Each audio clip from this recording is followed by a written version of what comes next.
فقد قال الله تبارك وتعالى في القرآن المجيد: فأعوذ بالله من الشيطان الرجيم بسم الله الرحمن الرحيم وأتموا الحج والعمرة لله. وقال نبينا وسيدنا وسندنا صلى الله عليه وسلم: من حج فلم يرفث ولم يفسق رجع كيوم ولدته أمه. صدق الله وصدق رسوله النبي الكريم ونحن على ذلك لمن الشاهدين والشاكرين والحمد لله رب العالمين. حضرات گرامی قدر، ہمارا یہ المکہ ٹورز اینڈ ٹریولز کا تربیتی سیمینار بہت ہی اہم ہے اور ضروری بھی، اور اہم بات یہ ہے کہ وقت بھی کم ہے، اس لیے میں چاہوں گا کہ to the point, to the subject آپ سے بات کی جائے. اور سب سے پہلے میں المکہ ٹورز اینڈ ٹریولز کے پروپرائٹر میرے دوست شیخ محمود صاحب کا شکر گزار ہوں کہ انہوں نے مجھے آپ سے ملنے کا موقع عنایت فرمایا. اور دوسری بات یہ ہے کہ آپ حضرات جو حجاج بیت اللہ ہیں، اللہ کے مہمان ہیں، رسول اکرم صلی اللہ علیہ وسلم نے حدیث مبارک میں فرمایا: الحجاج والعمار وفد اللہ، حج کرنے والے اور عمرہ کرنے والے اللہ کے مہمان. میرا اور آپ کا ایمان ہے کہ آقا کا فرمان اور آقا کے الفاظ حدیث مبارک بہت ہی ڈیپ ہوتی ہیں، بہت ہی میننگ فل ہوتی ہیں.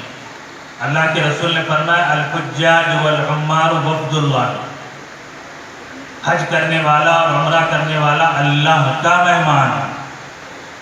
اللہ کے رسول نے یہ نہیں فرمایا کہ مکے کا مہمان ہے، اللہ کے رسول نے یہ نہیں فرمایا کہ سعودی گورنمنٹ کا مہمان ہے، اللہ کے رسول نے یہ نہیں فرمایا کہ کعبے کا مہمان ہے، اللہ کے رسول نے یہ نہیں فرمایا کہ انڈین گورنمنٹ کا مہمان ہے. بہت سارے لوگ گورنمنٹ کے جو ہے ڈیلیگیشن میں جاتے ہیں، مودی صاحب ہم جو ہے گورنمنٹ ڈیلیگیشن میں آئے. ارے آپ گورنمنٹ ڈیلیگیٹ ہیں لیکن اللہ کے مہمان، گیسٹ آف دی اللہ ہیں. اللہ کے رسول آقا نے فرمایا وفد اللہ، اللہ کا مہمان. حضرات گرامی، اس کی میننگ کو آپ سمجھیں کہ اللہ کے رسول صلی اللہ علیہ وسلم فرمائیں کہ حاجی نہ تو مکے کا مہمان، حاجی نہ تو سعودی گورنمنٹ کا مہمان، حاجی نہ تو کسی ٹورز اینڈ ٹریولز کا مہمان، حاجی تو اللہ کا مہمان. کتنا بڑا مقام، کتنی بڑی شان، کتنا بڑا اللہ نے اس کو آنر عطا فرمایا. اور پھر یہ عزت و مقام ایسا ہے، اللہ کے رسول نے فرمایا کہ اے حاجی تو میرا مہمان، میں تیرا میزبان. اور ایک یہاں حیدرآباد میں ایک صاحب رہتے ہیں جو ممبئی مرکنٹائل بینک کے ڈائریکٹر کے پوسٹ سے ریٹائر ہوئے. اور آپ کو پتا ہے نا کہ پورے سعودی گورنمنٹ کے جو حاجی جاتے ہیں ان کو حج کمیٹی کے، ان کو سعودی گورنمنٹ کے جو ریال دیے جاتے ہیں، تو ممبئی مرکنٹائل ان کو جو ہے ایکسچینج دیتا ہے.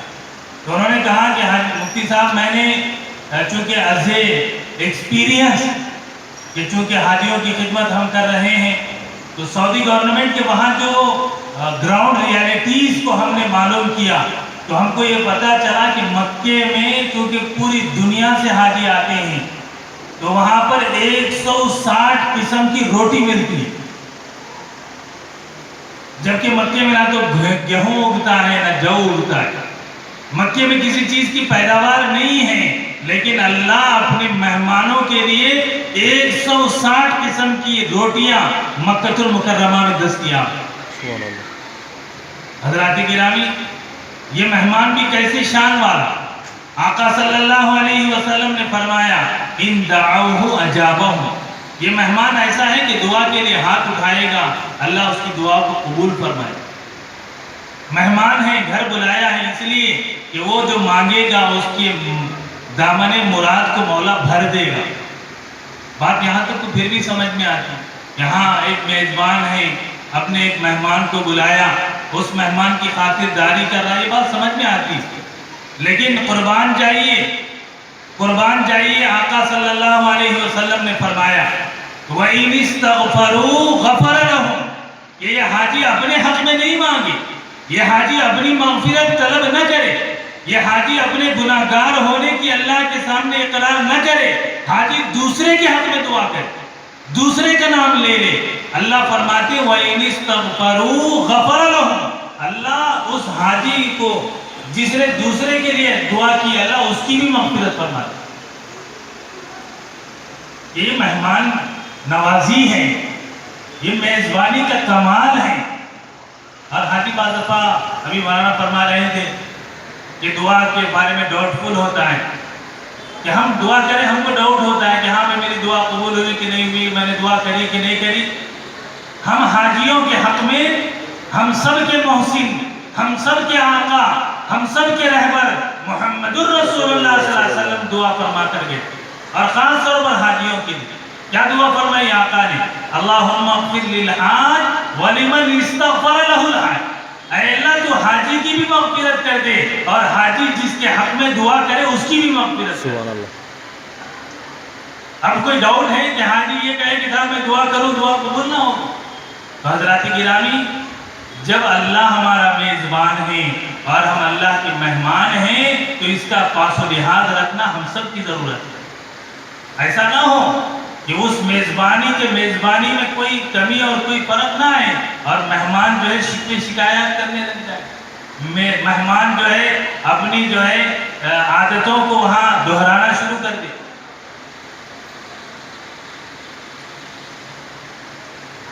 حضرت ابراہیم بن ادھم رحمت اللہ علیہ بہت مشہور بزرگ ہیں، بہت غیر معمولی اللہ تبارک و تعالیٰ نے انہیں نوازا تھا، بادشاہت ملی تھی۔ حضرت ابراہیم بن ادھم نے کیا کیا؟ جب دل میں بات آئی، سمجھ آئی کہ بھئی یہ حکومت کچھ نہیں، اللہ کی بندگی کرنا، یہ میں کہاں پڑ گیا؟ یا دنیا کی پیچھے لگ گیا، بادشاہت ہے، محل ہیں، دنیا ہے، دیو و دینت ہے، غلام ہیں، فلاں ہیں، خدا کی بندگی کرنا تھا، سبق کہاں بھول گئے؟ اللہ نے جو توفیق دی، بادشاہت چھوڑ دیے، جنگل میں چلے گئے۔ اور اسی درمیان میں ایک مرتبہ کا ایک واقعہ یہ ہوا کہ ابراہیم بن ادھم کے ذہن میں بات آئی کہ چلو اللہ کے گھر حج کرتے ہیں، بلکہ کتابوں میں لکھا ہے حج بھی نہیں، صرف عمرہ، صرف عمرہ۔ حج تو بہت بڑی بات ہے، حج تو فرض ہے نا، اسلام کے 5 فرائض میں سے ایک فرض ہے۔ حضرت ابراہیم بن ادھم صرف عمرے کو چلتے۔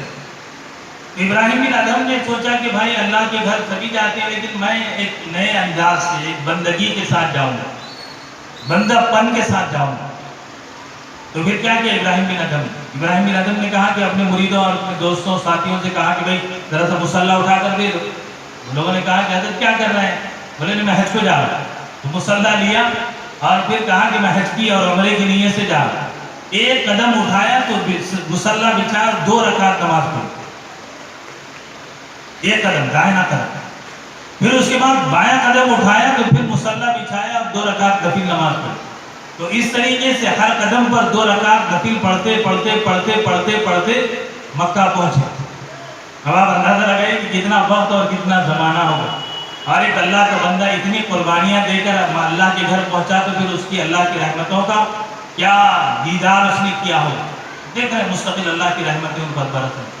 لیکن بات یہ ہوئی کہ ابراہیم بن ادھم نے دیکھا کہ گرمی کا وقت ہے، بڑی چلچلاتی دھوپ ہے، لیکن ایسے وقت میں ابراہیم بن ادھم ایک خاتون کو دیکھتے ہیں کہ اس کے اوپر ایک بادل، ایک ابر کا سایہ ہے اور اس کے ساتھ ساتھ چل رہا ہے، اس کے اوپر دھوپ نہیں پڑ رہی، وہ چھاؤں میں طواف کر رہی، بالکل دھوپ باہر تو اتنی کڑاکے کی، بالکل سخت دھوپ ہے۔ ابراہیم بن ادھم نے کہا کہ میں اللہ کی یہ رحمت ہے تو دیکھ رہا ہوں، لیکن یہ رحمت تو میرے ساتھ نہیں ہے۔ تو ابراہیم بن ادھم نے اس عورت سے کہا کہ اللہ کی بندی یہ کیا ماجرا ہے، یہ کیا ہے، یہ بادل، یہ بدر تیرے ساتھ چل رہی۔ ابراہیم بن ادھم سے اس عورت نے کہا کہ ابراہیم بن ادھم، تو اور شوق ہوا کہ بھائی میں اجنبی اور یہ اللہ کی بندی میں جانتا نہیں، میرا نام بھی اس کو کیسے پتا ہے؟ تو اس نے کہا کہ ابراہیم بن ادھم، یہ جو تو دیکھ رہا ہے بادل، یہ بادل کی وجہ میں تجھے بتاؤں گی، اور ابراہیم بن ادھم کہ تجھ میں اور مجھ میں فرق یہ ہے کہ جو تو اللہ کی یہ رحمت نہیں دیکھ رہا ہے، اس کی وجہ یہ ہے کہ میں جانتی ہوں کہ تو ہر قدم پر 2 رکعت نفل نماز پڑھ کے آیا ہے۔ اے ابراہیم بن ادھم، تو جھکنے والی پیشانی اللہ کی بارگاہ میں لے کے آیا ہے، لیکن ابراہیم میں جھکنے والا دل لے کے اللہ کی بارگاہ میں آیا ہوں۔ تیری پیشانی جھکی ہے صرف، لیکن میرا دل ہمیشہ اللہ کے سامنے جھک گیا ہے۔ یہ فرق ہے۔ حضرات گرامی، حاجی اللہ کا مہمان ہے تو اس کا دل جھکے، اس کی آنا فنا ہو، اس کا ایگو ختم ہو، اس کی اپنی ذات ختم ہو، اس کی اپنی پسند مولا کی پسند بنے۔ یہ نہیں کہ اللہ کے گھر بھی ہم رہیں اور ہم یہ کہیں کہ نہیں صاحب میں ایسا چاہوں تو ایسا ہونا ہے، اور بلکہ بعض ہمارے حاجی جو اللہ نے بار بار حج کی عمرے کی توفیق دی تو حاجی یوں ہوا کہ بولتا ہے حیدرآباد میں ایسا ہوتا، حیدرآباد میں ویسا ہوتا۔ حیدرآباد الگ ہے اور مکہ مدینہ الگ ہے، اور حاجی مکہ اور مدینہ جا رہا ہے، اللہ کا مہمان ہے، تو حاجی made in Philippines, made in Japan, made in Thailand, made in سو لانے نہیں جا رہا۔ حاجی مکہ کیوں جا رہا ہے؟ حاجی اس لیے جا رہا ہے کہ حاجی مکہ سے میڈ ان مکہ اور میڈ ان مدینہ لائے گا۔ میڈ ان مکہ کیا ہے؟ میڈ ان مکہ طواف ہے، میڈ ان مکہ عمرہ ہے، میڈ ان مکہ زمزم ہے، میڈ ان مکہ مینا ہے، میڈ ان مکہ عرفات ہے، میڈ ان عرفات جمرات ہے۔ دنیا میں کہیں نہیں ملے۔ میڈ ان مدینہ کیا ہے؟ میڈ ان مدینہ میرے آقا کا روزہ ہے۔ یہ آقا کی روزے کی باریابی کہیں اور نہیں ملے۔ میڈ ان مدینہ عجوہ ہے، میڈ ان مدینہ اسمت کا سرما ہے۔ حضرات گرامی، یہ تھوڑی سی بنیادی باتیں میں نے عرض کر دی، ورنہ حقیقت یہ ہے کہ ہمارا یہ جو سفر ہے، اس سفر کو 3 حصوں میں ہمیں تقسیم کرنا ہے۔ جو پورا سفر ہے انشاءاللہ ڈیٹیل میرے دوست جناب شیخ محمود صاحب، پروپرائٹر المکہ ٹورس اینڈ ٹریولز آپ کو بتائیں گے، لیکن جہاں تک دینی اعتبار سے، بنیادی اعتبار سے اس پورے سفر کو ہم اسلام کا 5واں بنیادی فرض ہم سمجھتے ہیں، تو پھر اس کے اندر اس فریضے کی ادائیگی، اس فریضے کی سنت اور مسنون طریقہ ہمارے ذہن و دماغ میں ہونا ضروری ہے۔ اور چونکہ تربیتی سیمینار آپ نے رکھا ہے تو میری خواہش ہے کہ آپ حضرات میرے ساتھ بآواز بلند، مرد حضرات 3 مرتبہ تلبیہ اور خواتین پست آواز میں تلبیہ پڑھیں، تاکہ اللہ کے مہمانوں کا یہ نعرہ اور اللہ کے مہمانوں کا یہ ترانہ اللہ کی بارگاہ میں قبول ہو جائے۔ پڑھیں لبیک اللہم لبیک، لبیک لبیک لا شریک لک لبیک، لبیک لا شریک لک لبیک، ان الحمد ان الحمد والنعمت والنعمت لک والملک لک الملک لا شریک لک۔ لا شریک لک۔ بھائی صاحب ایسا دکھ رہا ہے کہ تھک گئے ہیں، ایسا محمود صاحب سے بول دیں گے کہ صاحب تھوڑا سا چائے ریفریشمنٹ کے لیے دے دیجیے۔ تھکے گئے نہیں تھکے؟ پڑھیں بابا سے بولے لبیک اللہم لبیک، لبیک اللہم لبیک، لبیک لا شریک لک لبیک، لبیک لا شریک لک لبیک، ان الحمد ان الحمد والنعمت والنعمت لک والملک لک الملک لا شریک لک، لا شریک لک، لبیک اللہم لبیک، لبیک اللہم لبیک، لبیک لا شریک لک لبیک، لبیک لا شریک لک لبیک، ان الحمد ان الحمد والنعمت والنعمت لک والملک لک الملک لا شریک لک۔ لا شریک لک۔ حضرات گرامی، ایک صحابی حجۃ الوداع میں آقا صلی اللہ علیہ وسلم کے پاس آئے اور پوچھا یا رسول اللہ ما ہی التلبیہ، یا رسول اللہ یہ تلبیہ کیا ہے، کیوں پڑھے، کیا ہے؟ اللہ کے رسول نے فرمایا ہی شعار الحال، سمبل ہے، پہچان ہے، شناخت ہے، آئیڈینٹیفیکیشن ہے۔ ہم جتنا تلبیہ پڑھیں گے یہ ہماری پہچان بنے گی، یہ نہیں کہ صاحب میں ایسا جا رہا ہوں میں ویسے جا رہا ہوں۔ اور ایک صحابی نے آ کے پوچھا یا رسول اللہ آپ کے ساتھ آپ کی صحبت میں 1.25 لاکھ صحابہ حج کر رہے ہیں، لیکن کوالٹی آپ حج کس کا؟ ما ہی افضل الحج یا رسول اللہ، اے اللہ کے رسول کوالٹی آپ حج کس کا ہے؟ اللہ کے رسول نے فرمایا افضل الحج العج والسج، کوالٹی آپ حج کثرت سے تلبیہ پڑھنا ہے، جتنا زیادہ تلبیہ پڑھیں گے وہ ہمارا حج بہترین ہوگا۔ تو حضرات گرامی پڑھیں لبیک اللہم لبیک لبیک اللہم لبیک لبیک لا شریک لک لبیک لبیک لا شریک لک لبیک ان الحمد ان الحمد والنعمت والنعمت لک والملک لک الملک لا شریک لک. لا شریک لک. حضرات گرامی یہ تلبیہ کے بول تو ہم نے بول دی، لیکن یہ تلبیہ کیا ہے؟ یہ تلبیہ اس میں 5 باتیں. کتنی باتیں ہیں؟ بہت مختصر ہے، بہت کسٹمائز، بہت سمرائز، بہت بریف اور مختصر کر کے میں آپ حضرات کی خدمت میں بات پیش کر رہا ہوں. اس تلبیہ میں 5 باتیں. کتنی باتیں ہیں؟ 5. اس لیے کہ تلبیہ بھی بولنا ہے اور تلبیہ کے معنی اور مطلب بھی سمجھنا ہے. اور آپ کا آج کا ہمارا یہ سیمینار ہمارے لیے ہمارے علم میں، ہمارے عمل میں، ہمارے عشق میں، ہمارے دینداری میں، ہمارے توکل میں، ہمارے انڈرسٹینڈنگ میں اضافے کا ذریعہ فرمائے.